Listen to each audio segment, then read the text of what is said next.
Terima kasih Anda masih bersama kami dalam Sapa Indonesia Pagi. Saudara, di ambang kesepakatan damai, Gaza masih menghadapi beberapa kali serangan udara usai pengumuman kesepakatan gencatan senjata antara Hamas dan Israel.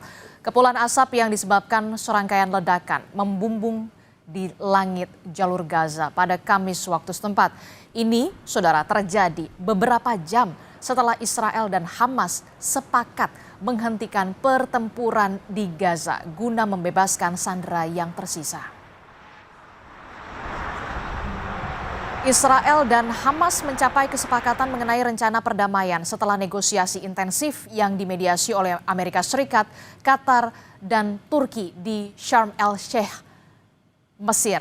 Kesepakatan ini menandakan seluruh sandera akan dibebaskan dan Israel menarik pasukannya di Gaza. Sebelumnya 29 September Trump meluncurkan ada rencana 20 poin untuk Gaza bersama Perdana Menteri Israel Benyamin Netanyahu.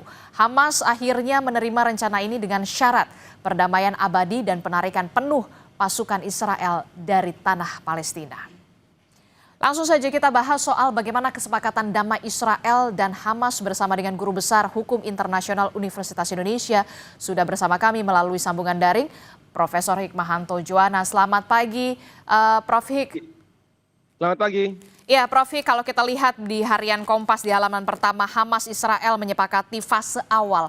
Kita harus sepakat untuk fase awal perdamaian. Ini adalah pembebasan sandera dan juga tahanan, penarikan pasukan, serta pembukaan akses bantuan ke Gaza. Bagaimana kemudian kita bisa memastikan kesepakatan di fase awal ini on the track atau on schedule? Ya, 3 hal yang saya dengar dari berita-berita, yaitu pertama adalah akan ada pasukan dari negara-negara di Timur Tengah yang akan mengawasi proses ini. Itu yang pertama, dan saya berharap nantinya Indonesia kita juga harus sudah siap ya, menyumbang pasukan untuk mengawasi proses perdamaian ini. Yang kedua adalah masyarakat internasional tentu akan melihat proses ini. Jadi semua mata akan tertuju pada pukul 00 pada hari Minggu, karena hari Senin dilaksanakannya proses ini. Dan yang ketiga adalah Presiden Trump, karena Presiden Trump menjanjikan kepada baik Hamas maupun kepada Israel bahwa setelah ada kesepakatan ini, maka Amerika Serikat akan menjamin bahwa tidak akan ada serangan-serangan baik itu dari Hamas maupun dari Israel. Jadi 3 hal ini menurut saya penting untuk kita perhatikan, seperti itu. Oke, ini kan kalau kita lihat 3 poinnya adalah soal pembebasan sandera, kemudian menarik pasukan mereka, pasukan Israel begitu ya, ke garis yang disepakati sebagai langkah pertama untuk menuju perdamaian yang kuat dan abadi.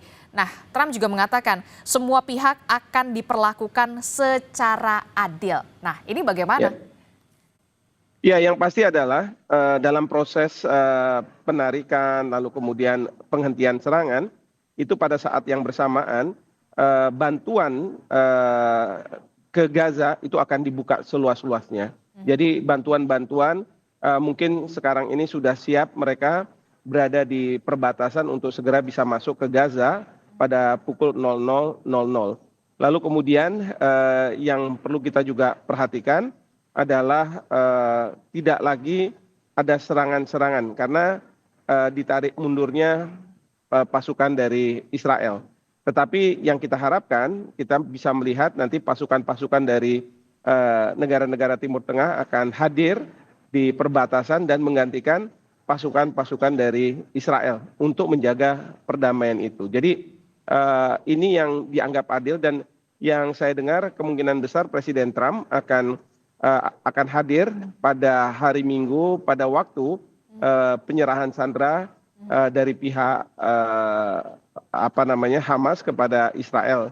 Tentu tidak di border lainnya, tetapi setelah nanti para sandera ini dibawa ke Israel mungkin akan ditemui oleh Trump. Di sini Trump kelihatannya sangat ingin sekali bahwa ada perdamaian ini. Ya, untuk apapun alasan Trump, tetapi yang penting bagi kita adalah penghentian serangan terhadap rakyat Gaza. Seperti itu. Oke, kita berharap betul begitu ya, ini fase pertama ini menjadi awal yang baik untuk bisa menyelesaikan konflik antara Hamas dan juga Israel begitu ya. Salah satunya adalah proposal Trump yang berisi 20 poin yang Betul. kompleks sekali isunya soal demilitarisasi Hamas, kemudian ada reformasi otoritas Palestina dan juga pemerintahan transisi. Bagaimana, Prof? Ya, yang pasti adalah ini fase pertama dan ada 20 poin yang disampaikan oleh Trump dan disepakati oleh pihak Israel dan pihak Hamas. Nah, salah satu yang terpenting adalah pemerintahan transisi. Nah, pemerintahan transisi ini tugasnya ada dua sebenarnya. Pertama adalah melakukan rekonstruksi terhadap Gaza dan kemudian mengembalikan infrastruktur, fasilitas air minum, air bersih dan sebagainya, dan juga masuknya bantuan-bantuan, termasuk juga mengatur mengenai pasukan perdamaian, pasukan yang disebut sebagai ISF, International Stabilization Force. Nah, di sini kita berharap bahwa pasukan Indonesia, sebagaimana dijanjikan oleh Bapak Presiden, bisa sudah mulai masuk di dalam ISF ini. Nah, yang jadi masalah adalah sekarang siapa yang akan memimpin pemerintahan transisi. Di dalam berbagai media ada yang menyebut mantan Perdana Menteri Tony Blair. Nah, kalau menurut saya sulit ya kalau misalnya Tony Blair yang akan dimunculkan, karena di samping dia warga negara Inggris yang kita tahu masalah Israel Palestina ini dimunculkan karena Inggris, dan kemudian juga ada permasalahan di mana Tony Blair punya lembaga yang terafiliasi dengan Israel. Nah, kalau saya mengusulkan adalah harusnya pemimpin transisi ini adalah dari negara Islam Timur Tengah, bahkan dari Indonesia. Misalnya saja Pak mantan Wapres kita Pak Yusuf Kalla bisa muncul di endorse oleh Bapak Presiden dan diusulkan supaya bisa memimpin, karena beliau sudah punya pengalaman untuk di pemerintahan. Kita tahu pernah jadi menteri di Indonesia, bahkan jadi wakil presiden, dan kemudian punya concern yang sangat tinggi terhadap rakyat Palestina dengan menginisiasi berdirinya Rumah Sakit Indonesia di Palestina. Jadi mudah-mudahan beliau bisa diterima oleh rakyat Palestina, dan beliau seorang ekonom yang diharapkan dapat menggerakkan perekonomian di Gaza pasca perang ini. Ya, jadi yang penting adalah rekonstruksi dan kemudian mengembalikan kehidupan masyarakat di Gaza, dan kemudian juga menggerakkan perekonomian, karena tidak bisa masyarakat itu dibiarkan dengan berbagai bantuan-bantuan. Nah, jadi ini yang penting, dan kemudian pemerintahan transisi ini sebenarnya akan mendorong agar ada komunikasi antara Israel dengan rakyat Palestina, agar Israel bisa mengakui kemerdekaan dari Palestina. Karena di poin 20, yang ke-20, dalam proposal yang disampaikan oleh Trump, itu didorong adanya komunikasi antara kedua belah pihak, sehingga walaupun di situ belum disebutkan bahwa akan ada negara Palestina merdeka, tetapi kita berharap bahwa Israel akan segera mengakui Palestina merdeka. Karena pada saat sekarang, meskipun sudah ada 157 negara yang mengakui, tapi kalau Israel belum keluar dan belum mengakui Palestina, maka Palestina sebenarnya masih belum merdeka. Sia-sia saja. Tapi tadi yang sudah Anda sebutkan soal kontribusi Indonesia untuk bisa rekonstruksi di sana, untuk ambil peran selain yang tadi Anda sudah sebutkan lagi, sebenarnya apa yang bisa dilakukan Indonesia untuk bisa dalam tanda kutip berperan aktif soal perdamaian, termasuk juga rekonstruksi dari kita lihat pemerintahan Palestina di sana? Ya, banyak sekali ya. Pertama adalah kita berharap pasukan yang dijanjikan Bapak Presiden masuk. Yang kedua adalah kita berharap ada orang Indonesia yang ada di pemerintahan transisi. Bahkan kita harus siap dengan membantu siapapun yang ditunjuk. Kalau misalnya dari Indonesia, sumber daya manusia yang membantu orang Indonesia ini yang memimpin untuk bisa bekerja, dan anggaran awal ya yang dibutuhkan. Jadi kita bisa lakukan itu. Lalu saya berharap juga dalam proses rekonstruksi ini, perusahaan-perusahaan BUMN, karya-karya, ini jangan sampai perusahaan-perusahaan BUMN ini yang karya-karya ini fokus cuma di Indonesia saja. Mereka harus go international.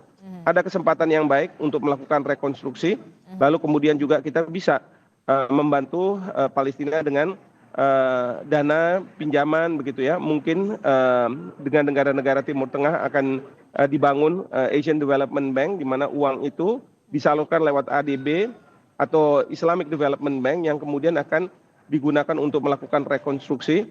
Lalu kemudian jangan lupa juga satuan-satuan kesehatan yang kemarin sudah dikirim oleh Bapak Presiden ketika beliau jadi Menhan, itu harus ditambah lagi, diperbesar lagi, karena sekarang ini pasca perang ini banyak mereka-mereka yang terluka. Jadi ini juga harus dikirim, dan kemudian juga tentu pasokan pangan dan lain sebagainya tetap harus dilakukan. Karena memang sudah ada poin yang memang fase pertama adalah untuk membuka akses sebesar-besarnya terhadap bantuan ke Gaza, begitu ya, Prof? Betul sekali. Oke, terakhir Pak Hik, kalau dari kacamata Anda, butuh waktu berapa lama perdamaian Israel dan juga Hamas ini bisa terwujud setelah fase pertama ini nantinya kita akan lihat menjadi awal yang baik kita harapkan? Ya, kita harapkan sebenarnya segera ya. Jadi sekarang ini sudah terjadi gencatan senjata. Fase berikutnya adalah proses rekonstruksi dari Palestina. Karena Israel sekarang sudah tidak punya alasan lagi untuk melakukan serangan ke Gaza, karena nantinya para sandera bahkan yang meninggal pun akan dikembalikan oleh Hamas. Dan kemudian dari pihak Palestina juga akan dikembalikan tahanan-tahanan politik dan lain sebagainya, walaupun di Israel itu ada sayap kanan yang tidak setuju, tetapi ini sudah menjadi komitmen, jadi kita harus lihat bahwa ini proses ini dilakukan. Jadi setelah fase pertama ini kita nanti lihat dalam beberapa hari, masuk ke fase berikutnya. Fase berikutnya itu adalah fase di mana dipikirkan tentang pemerintahan transisi. Nah, ini kita semua sudah siap gitu ya. Dan kemudian juga bantuan-bantuan, mungkin saya yakin kendaraan-kendaraan besar gitu ya yang membawa bantuan-bantuan itu sekarang sudah juga siap untuk mendistribusi, dan kemudian itu harus terus setiap hari harus diberikan, karena rakyat Palestina pada saat sekarang ini di Gaza itu sudah banyak yang kelaparan, mereka membutuhkan makanan dan minuman, dan ini harus langsung disalurkan lah gitu. Oke, keadilan untuk Gaza fase pertama awal perdamaian, kita tunggu saja bagaimana, dan kita berharap ini benar-benar terwujud untuk bisa masyarakat Gaza kembali hidup secara normal. Terima kasih Guru Besar Hukum Internasional Universitas Indonesia, Profesor Hikmahanto Juwana telah bergabung bersama kami. Sehat selalu, Prof. Assalamualaikum. Terima kasih. Selamat pagi. Waalaikumsalam.